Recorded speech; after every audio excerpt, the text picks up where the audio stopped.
Welcome to MMA Fancast. My name's Luke Payson. I'm honored to be the host of MMA Fancast. If you haven't already subscribed, please subscribe so you can see more great interviews like the guest we have coming back on the show for at least his fifth or sixth time, Timbo Slice. Timbo Slice, welcome back to the show.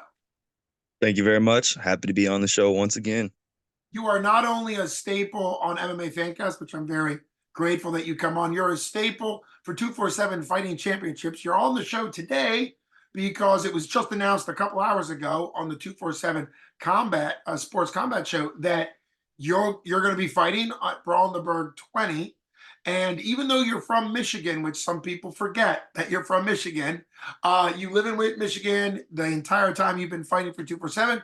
You lived in Michigan, but 247 has become your home fighting platform. We'll get to the fight itself, but talk a little bit about what got you to 247 for your very first fight, and then why has 247 now become your home promotion, despite the fact that you're from Michigan?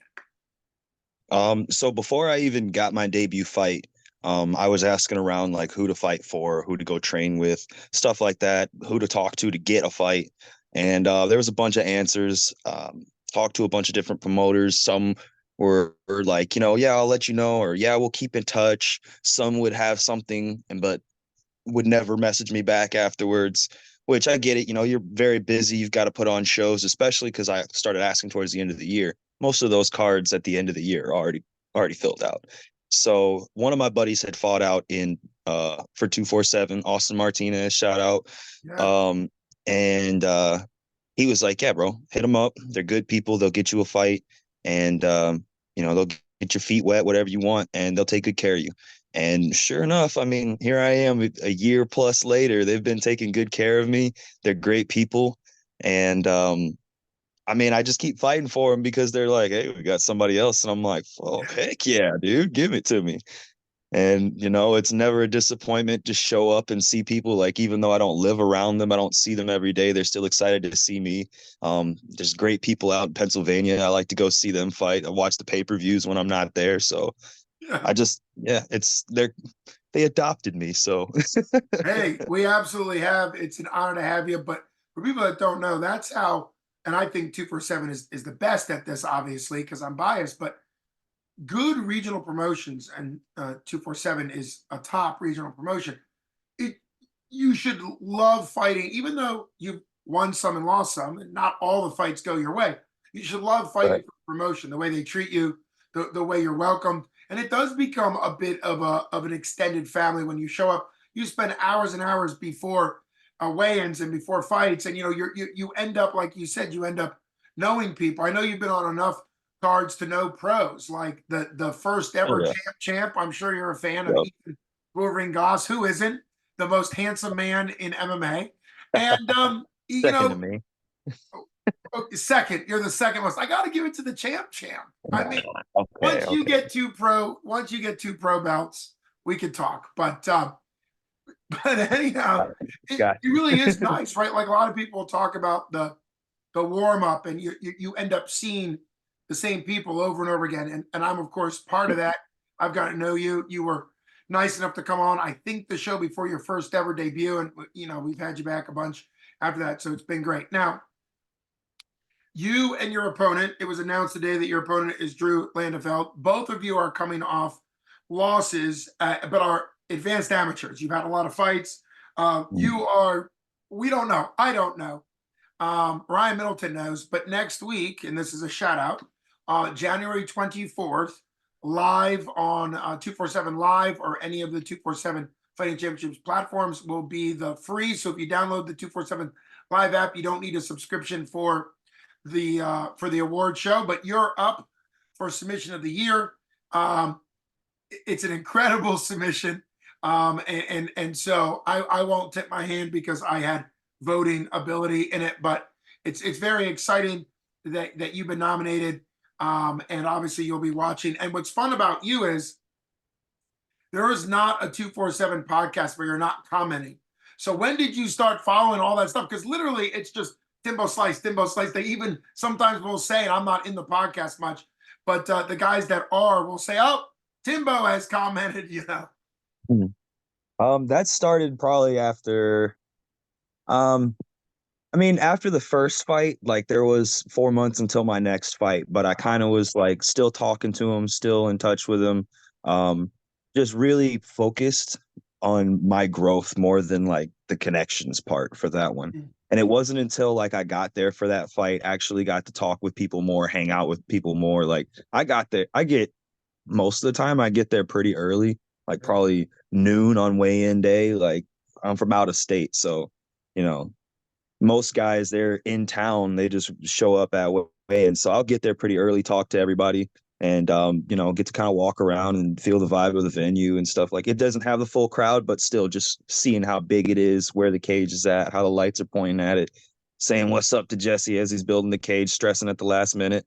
Oh, man. So I've really gotten a good connection with them, and then every time they mention me, it just makes me feel like I got to see what they got to say. Even if it's not about me, I just want to hear what they got to say because they shout me out. And like I said, they've taken great care of me. So it's really important to me to keep up on my people. I do that with my friends.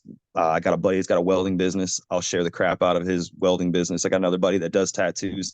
I got his ink on me. So I'm all for my people that are for me. I'm for them as well, 1,000%. So Well, that comes across. You're a very genuine guy. I've had the honor of interviewing you after both of your wins in the 247 cage. Very, it's just very exciting. And you're taking on a guy, you probably saw it today when they announced, I think it was Hunter or maybe Ryan that suggested that the loser of this fight has to cut off your hair, which I don't think either of you are going, okay, I was going to say, no, no, Drew, I'm sorry. Like I'm not gonna do it. And this is not like I don't want him to do it either because I think he loves his hair too. that's right. And that hurts my feelings that they want us to do that. No. Right, right. So you're just going to say no. And, if Yes. the fight goes your way and you're the winner, you'll have to make sure you tell him, don't do it. You're not, there's no pressure. Don't do it. Yeah. No, I got mad respect for Drew. I think he's a great dude. I think he's a really tough opponent and he's got a lot of skills that I'm gonna have some fun working with. So I don't want to put any crazy stipulations on the fight. I just want us to have fun.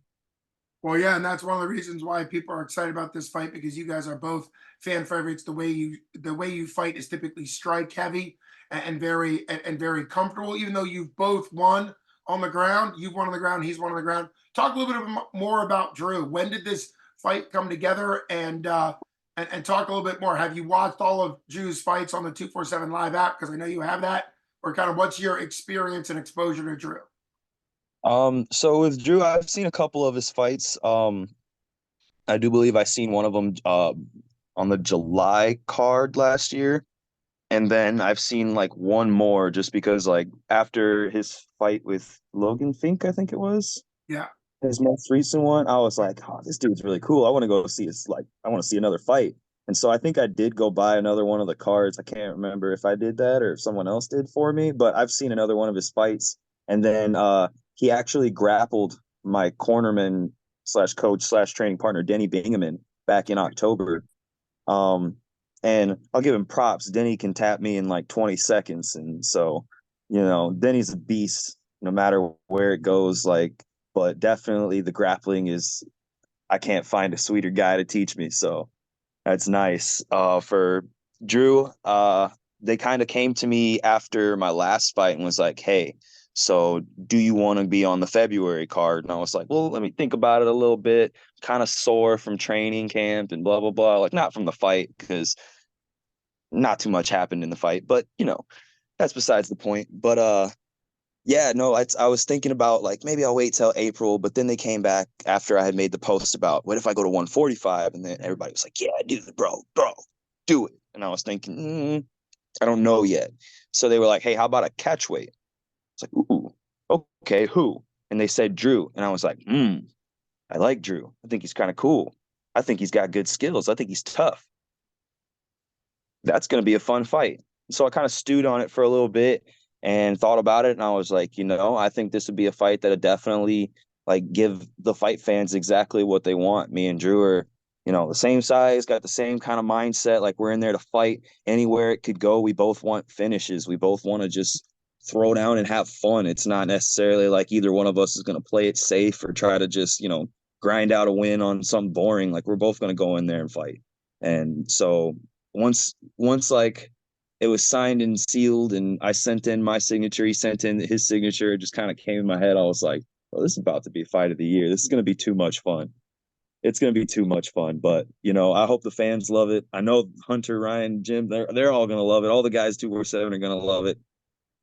It's gonna be fun time. So It's yeah, gonna that's be how a it kind of came apart. it's gonna be a great fight. It is cool that it's a catch weight. 247, Jim, Mhm. Hunter, Ryan, they don't do a lot of catch weights.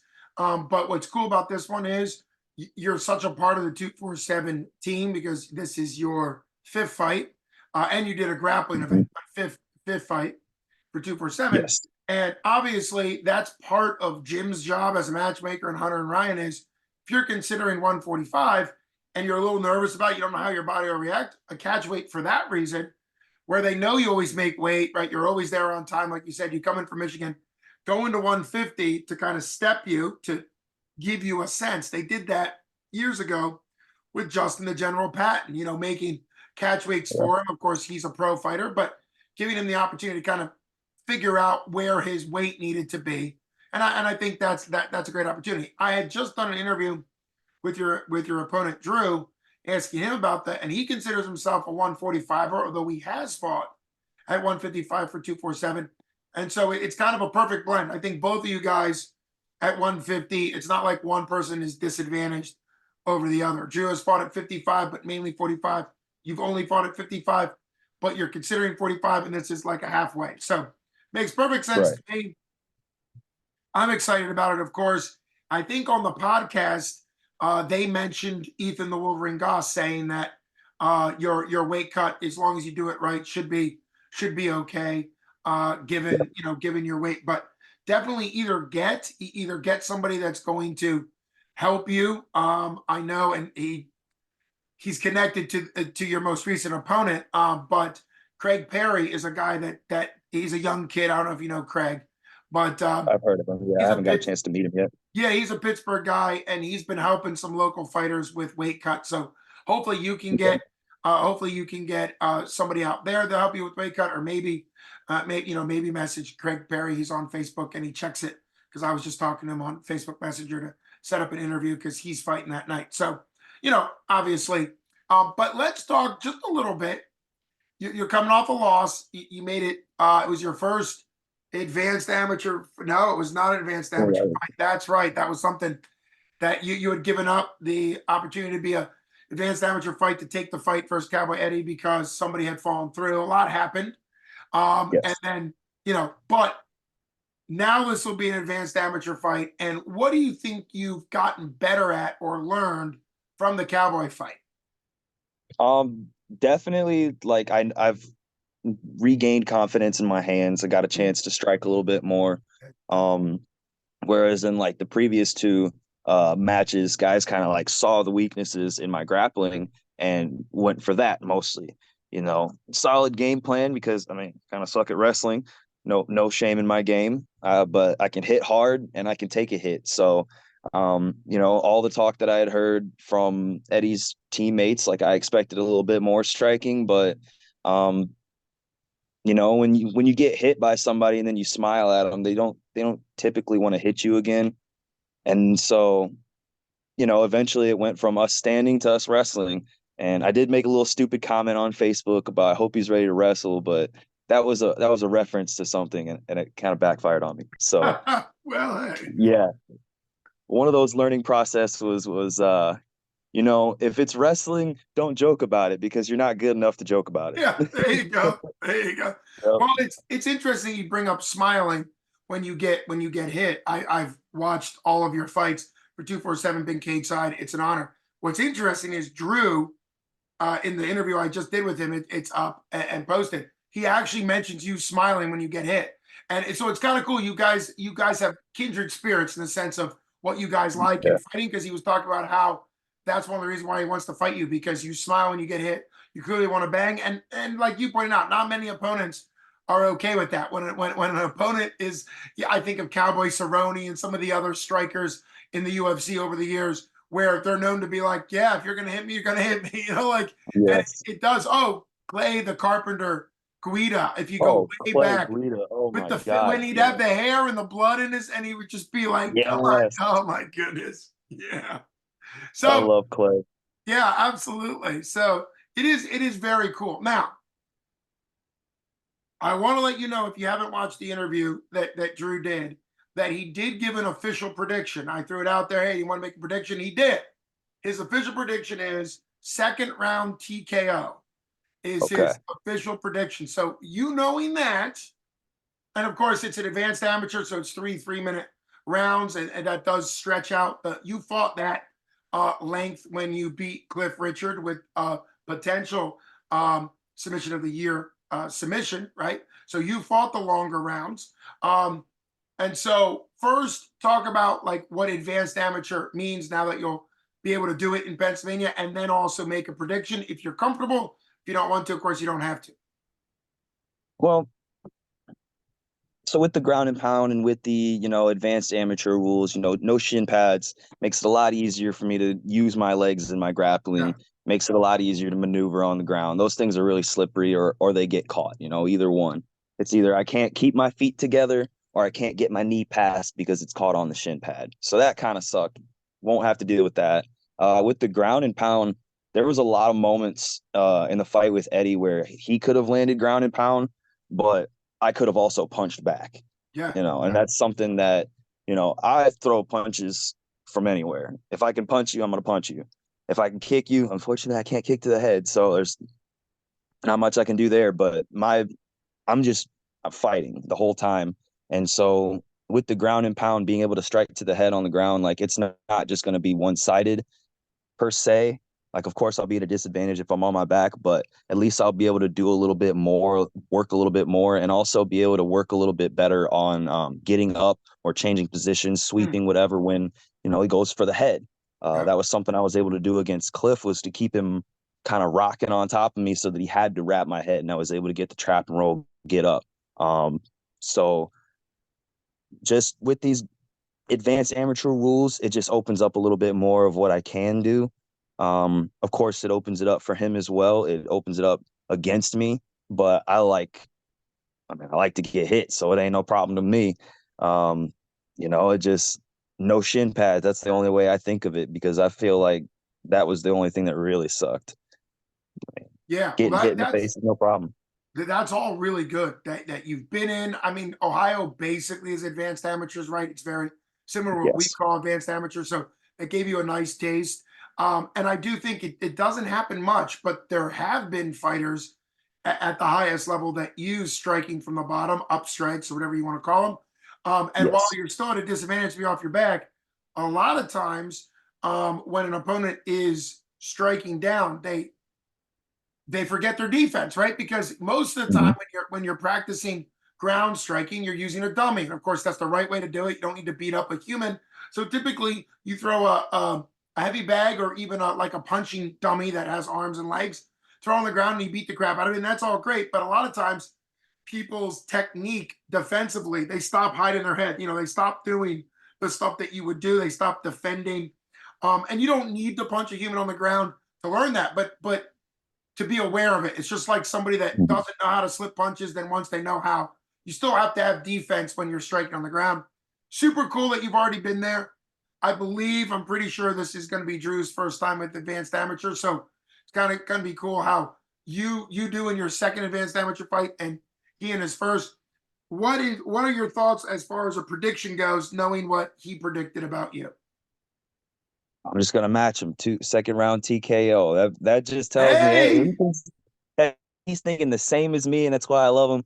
He's thinking that first round is gonna be a toss up. We're gonna be beating each other up, and then we'll see who's gonna break in the second. And if it gets to the third round, I feel like we're gonna be looking at each other across the cage like, yep. next one lands is it, man. So we're gonna go give it all of our willpower, blood, sweat, tears. It's all gonna be poured out in the cage. Like it's a match made in heaven, to It be really is. cliche. It's great matching, and you guys having the perfect attitude. And for people that didn't watch it, you should go watch the 247 combat podcast that just came out today announcing Timbo, because the guys from 247 all mentioned that they just have a sense that after the fight's over, no matter who wins or loses, you and Drew are going to end up being buddies that root for each other because you have very similar mindset. But we did already get to see you in round 3 when you beat Cliff. That was a 3-3-minute round, and you gutted it out. You got a great submission, but you guys were both, I mean, he was a little bit more gassed maybe than you coming into third fight, but you were still pushing it. And what's cool that people don't realize is the fight you just had against Cowboy Eddie was 6 minutes. If you guys get past your second round TKO predictions and you get to the third round, you will have already fought the entire 6 minutes that you fought against Cowboy. And I think in many ways, longer fights, they stink in the sense that your cardio has to be there, but they also allow more time with more things that to have happen. And you coming off a disappointing decision loss to Cowboy, where you said earlier in this interview, you weren't really beat up, you weren't really hurt. It was just you lost on points, which is part of the game, but it does kind of go towards you can rebound, you can build back up. And of course, there is a chance you get on a roll here, you get on a run here, there's a chance that you and Cowboy Eddie could rematch under advanced amateur rules and things. We've seen it happen. We've seen amateur rematches happen because of the storyline and because of rule sets and things like that. It certainly is a possibility. So very that exciting. would be beautiful. There you go. You see? That next fight between him and Clayton, like that's my eyes are on it, because whoever loses, I want them, because it's either a rematch with Eddie or it's the rematch up with Clayton. That's just how I see it. And Right. like that's now again, I could go out here and get smoked. Drew's a G, man. I could go out here and get smoked, and that could be all out the window. But at the same time, like I feel like we're gonna have a good time. I feel like my skills are good enough. I can match up with him and at least win, like get that second round TKO. And then with a statement like that, I could be like, hey, give me the fight. And what are they gonna say? No, you're gonna run from me Always, now? Hunter has said this, Ryan has said this. Always, always, always. It's up to the person. I give the opportunity Mm-hmm. on the mic. If it's your style, always ask for a fight. Always call somebody Mm-hmm. out. Even if it doesn't end up working out. One, it gets Jim's brain moving, and his brain's always moving, but it gets his brain moving about, hey, maybe that makes sense. Maybe it doesn't make sense. He might come to you and say, hey, I know you called this person out, but hey, let's go this direction. But it Right. gets the conversation going. And a lot of times when fights are made after a call out, the PR is a little bit easier because they can cut your interview with me in the post fight where you call somebody out. And you just brought up a great point. You were matched up against Clayton Hootley. That's the fight. That's right. That's the fight that fell apart because he got injured, couldn't do it, and then you took Cowboy Eddie to keep Cowboy and you, because you both lost fights at the same opponents at the same time. So it's very, very interesting that you say that. Of course, you might feel so good at 150 and perform so well that you now want 145, and then Cowboy Eddie and Clayton may not be on your call out list because you may want to stay at even go down to 45. So who knows? But it's Right. it's very, very, very exciting.